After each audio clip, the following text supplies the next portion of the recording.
என்ன ரமணே, ஒரு வழியா உருப்படலாம்னு நினைச்சிட்ட போல. எந்த வேலையும் கிடைக்கலன்னு சொல்லி குப்பையாவது குழைக்கலாம்னு நினைச்சிருக்க போல. சரி, எப்படியும் நீ உருப்பிட்டா சந்தோஷம். ஏய் ஏய், எதுக்கு இப்ப குப்பையை நீ ரோட்ல எல்லாம் போட்டுட்டு இருக்க? நீ நகை போய் கிடைக்குதான்னு பாத்துட்டு இருக்கிறோமா? நகை போய் கிடைக்குதானா? கிடைச்சா எடுத்துமே செட்டில் ஆயிடலாம்ல. ஒருவேளை கிடைச்சா அது யாரு அப்படின்னு திருப்பி குடுக்குற பழக்கம் எல்லாம் கிடையாது. அங்க இருக்கிற வேலைக்கு யாருமே பாதுகாப்பு குடுத்துருக்கா. இப்பெல்லாம் அதுவும் நிறைய குப்பத்துக்கு தான் சவரம் கணக்குல நகை கிடைச்சிருக்குது.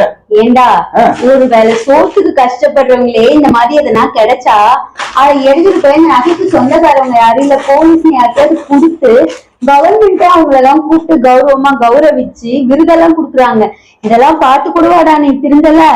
போமா, நகை விற்கிற வேலைக்கு யாருமா கௌரவத்தை வச்சு நகமா பண்ணுவேன். நகை எடுத்து லைஃப் ஃபுல்லா செட்டில் ஆயிடுவோமா நானு? இது சரிப்பட்டு வராது. பாரு, ஓடெல்லாம் குப்பையா கம்மி எழுந்து மாதிரி ஓடு. நீ ஏந்திரி. நீ சொன்னது கரெக்ட் தான். இந்த குப்பத்துக்கு எதுவுமே தேரல. அப்படியே பக்கத்து தெருல போய் பாத்துக்கிறேன். சரிங்க. அட பைத்தியம், ஒரு நகையோட வேலை மனுஷனை எப்படி எல்லாம் யோசிக்க வைக்குது.